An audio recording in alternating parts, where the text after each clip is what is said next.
जय श्री राम।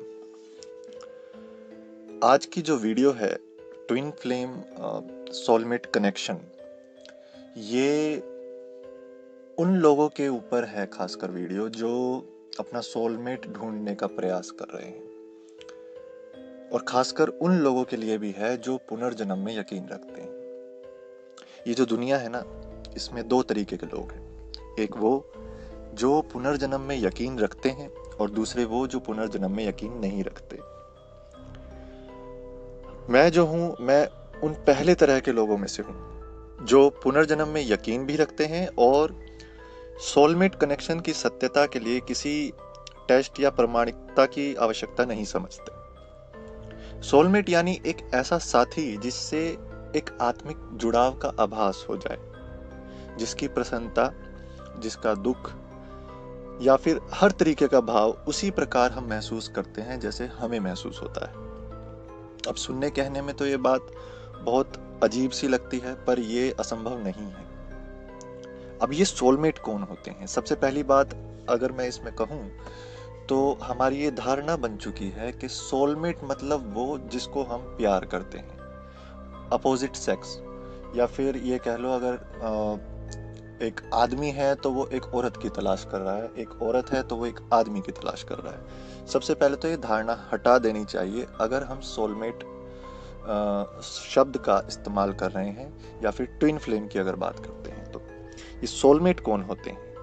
ये केवल प्रेमी और प्रेमिका, पति पत्नी नहीं होते। ये पिता पुत्री भी हो सकते हैं, भाई बहन भी हो सकते हैं, दो मित्र भी हो सकते हैं, शिक्षक और उसका शिष्य भी हो सकता है। जिसके साथ भी आपका वो भाव जुड़ जाए, आत्मा से आत्मा का जुड़ाव हो जाए, वही आपका सोलमेट है। ठीक है, तो पहले वाली बात को बिल्कुल दिमाग से ये जो भ्रांतियां फैली हुई हैं वो सरासर गलत है, ये मिथक है। सोलमेट कोई भी हो सकता है,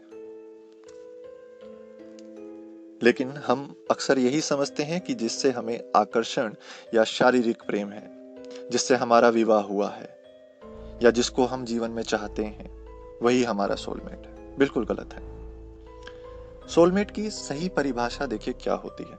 जब हम एक जीवन पूरा करके मृत्यु पाकर फिर एक नया जीवन ढूंढते हैं ना, एक नया शरीर ढूंढते हैं, तो हमारी आत्मा एक नए जीवन की तलाश में भटकती है। ये पूरी तरह से हमारी ही आत्मा का निर्णय होता है। अब ये जो बात हम बताने जा रहे हैं, इसको अगर कोई ध्यान से समझे तो उसको आत्मा का इतना ज्ञान हो जाएगा कि वो शायद ही जीवन में कुछ गलत काम करने के लिए चलेगा जीवन आगे। तो ये पूरा आत्मा का निर्णय होता है कि उसे किस प्रकार का जीवन अपने लिए चुनना है। आपको विश्वास करने में शायद थोड़ी सी इसमें परेशानी होगी, लेकिन ये बात सत्य है। किसी नए शरीर को प्राप्त करने से पहले आत्मा स्वयं अपना जीवन, अपना परिवार, अपने माता पिता चुनती है। किस आधार पर? अपने कर्मों के आधार पर। ये उसके वश में नहीं है, लेकिन चुनाव जरूर करती है। जैसे उस व्यक्ति ने मृत्यु से पहले कर्म किए होंगे, उसी कर्म के अनुसार मृत्यु के बाद वो अगला जीवन चुनती है। तो ये बहुत गहरी बात है। पिछले जीवन में जो भी कुछ ज्ञान प्राप्त हुआ या अधूरा रह गया, उसे पूरा करने के लिए ही आत्मा दूसरा जन्म लेती है। और ये जो नया जीवन है, ये कठिनाइयों से बीतेगा, सुविधाओं से व्यतीत होगा। ये पूरी तरह उस आत्मा के निर्णय पर ही निर्भर होता है। क्यों? क्योंकि पिछले जन्म में उसने जैसे कर्म किए होंगे उसी के आधार पर। जितना कठिन और कष्टमय जीवन, उतना ही अधिक उसका आत्मिक उत्थान हो जाता है, यानी कि वो मोक्ष की राह पर उतना ही आगे बढ़ जाता है। इसी प्रक्रिया में कई बार हमारी आत्मा जो है विभाजित भी हो जाती है। 1, 2 या 3 या कई टुकड़ों में वो बट जाती है।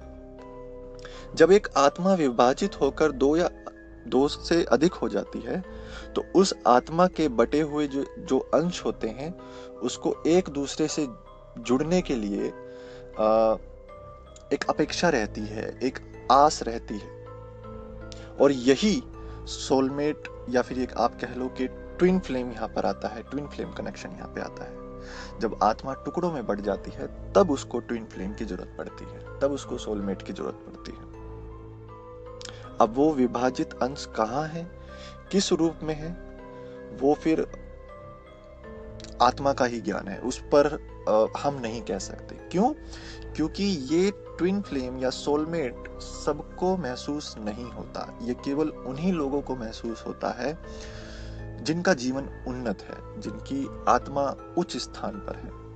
ये सबके साथ जीवन में घटित नहीं होता, या सबके साथ मृत्यु के बाद घटित नहीं होता। ठीक है, तो ये जीते जी भी होता है और मृत्यु उपरांत भी होता है। कभी महसूस किया है कि सड़क चलते किसी अजनबी को आप गौर से देखते रह गए, लाख प्रयास किया आपने लेकिन उसके बाद भी उसे पहचान नहीं पाए हो, लेकिन एक जुड़ाव महसूस करते हैं। असल में हम उस अजनबी को नहीं, उसकी आंखों को पहचानने का प्रयास करते हैं। हमें नहीं पता कि आज इस जन्म में हम हैं तो कितनी उम्र तक हैं, कब तक हैं, और कितने जन्म पहले हमने ले चुके हैं। ठीक है, तो उन जन्मों में हमारा किस किस से संबंध रहा, ये भी हमें नहीं पता होता। कोई मित्र, कोई संबंधी, शिक्षक, या बस कोई अपरिचित या परिचित। पर अगर हमें कुछ याद रह जाता है तो उनकी आंखें, और उस आंखों में ही हम बहुत सारी चीजें ढूंढने का प्रयास करते हैं। आंखें एक ऐसा माध्यम है जो कभी नहीं बदलती। किसी भी जन्म में, चाहे कोई भी रूप, कोई भी लिंग, जब हम पैदा होते हैं तो आंखें हमेशा वैसी ही रहती हैं जैसे हम पहले थे। इसी कारण किसी अपरिचित को देख के हमें ऐसा महसूस होता है कि यार इसको हमने पहले कहीं देखा है, या इससे हम पहले कहीं मिले हैं, या एक जो भी है, एक अलग से जुड़ाव महसूस करते हैं। ऐसा आभास होता है क्योंकि असल में हम उसकी आंखें पहचानते हैं, जो पता नहीं किस जन्म में हमें पहले दिखाई दी थी। अब आवश्यक नहीं है कि प्रत्येक जन्म में हमारा कोई सोलमेट हो ही, और यह भी जरूरी नहीं है कि हमें मिल ही जाए। कई बार ये सोलमेट्स एक या एक से अधिक भी होते हैं, जो हमारे जीवन में समय समय पर प्रकट होते हैं। हम जरूरी नहीं है किसी एक के साथ ही जुड़ाव महसूस करें। अभी जैसे बताया कि आत्मा के कई अंश हो सकते हैं, तो जितने ज्यादा अंश होंगे उतने ही ज्यादा सोलमेट्स वो ढूंढेगा। तो ये समय समय पर प्रकट होते रहते हैं। समय समय पर ऐसे लोग आपके जीवन में आते रहते हैं जिनसे आपको जुड़ाव महसूस होता रहेगा, और इनका कार्य या उद्देश्य पूर्ण होते ही वे अदृश्य हो जाते हैं। इस बात को समझने के लिए सरल सा उदाहरण है हमारे दोस्त। बचपन में आपके साथ रहेंगे, खूब खेलेंगे, स्कूल भी साथ जाते हैं, ट्यूशन भी साथ पढ़ते हैं, लेकिन जैसे ही जवान होते हैं, अपने अपनी नौकरी में लग जाते हैं, वो गायब हो जाते हैं। सालों साल बीत जाते हैं, फोन भी नहीं होता। ठीक है, बात को समझो। तो बहुत ही सरल बात है ये, और बहुत ही सरल उदाहरण से बताया है हमने। अक्सर बचपन में हमारे साथ कोई ना कोई साथी अवश्य ऐसा होता है जिससे हम बहुत गहराई से जुड़े हुए होते हैं। उसे चोट लगती है, हमें पीड़ा महसूस होती है, यार उसे चोट लग गई, हम सारे दिन परेशान रहते हैं। उसकी प्रसन्नता में हमें ही प्रसन्नता हो जाती है। ठीक है, अपने जीवन में हर किसी को प्रेम होता है। प्रेम से कोई नहीं बचा। किसी को एक बार, किसी को दो बार, किसी को बार बार होता है। ऐसे ही एक बार हम एक ऐसे साथी से मिलते हैं जो हमें अपनी आत्मा का अंश प्रतीत होता है। उसके साथ होना हमें संपूर्णता का एहसास दिला देता है। पर किन्हीं परिस्थितियों वश हम उसे अपना जीवन साथी नहीं बना पाते। इसका अर्थ ये नहीं है कि वो हमारा सोलमेट नहीं था। अपने जीवन में अपने सोलमेट से ही विवाह कर पाना अत्यंत मुश्किल हो जाता है। सब इतने भाग्यशाली नहीं होते। आत्मा ने जन्म लेने से पूर्व ही अपने जीवन का जो है एक सांचा चुन लिया था। कई बार सोलमेट्स को मिलना जरूरी ही होता है, उनको मिलना ही होता है जीवन में। अब देखिए, बहुत ही अजीब सा उदाहरण है, लेकिन बात 100% सच है। आपने मिर्जा साहिबान का नाम सुना होगा, सोनी महिवाल या हीर रांझा का नाम सुना होगा, लैला मजनू इतने प्रचलित रहे इतिहास में। ये सब सोलमेट थे, इनकी प्रेम कहानी अमर रही है। ठीक है, तो ये अपने जीवन में मिले, इनकी आत्माएं आपस में मिली, इनकी आत्माओं के अंश आपस में मिले, एक हुए, लेकिन फिर एक साथ ही इस संसार को छोड़ गए। तो कई बार सोलमेट्स को मिलना ही होता है, फिर बाद में वो बेशक अलग हो जाएं किसी भी परिस्थितिवश। तो ऐसा नहीं है कि सोलमेट्स ढूंढना मुश्किल है या सोलमेट्स नहीं मिलते। तो ऐसा भी हो जाता है कि सोलमेट्स जरूर मिलते हैं, उनको मिलना ही होता है। पर ये सबके लिए नहीं है। जिनकी आत्माएं उन्नत हैं, केवल ये उन्हीं के साथ होता है, या जिनको जरूरत है केवल उन्हीं के साथ होता है।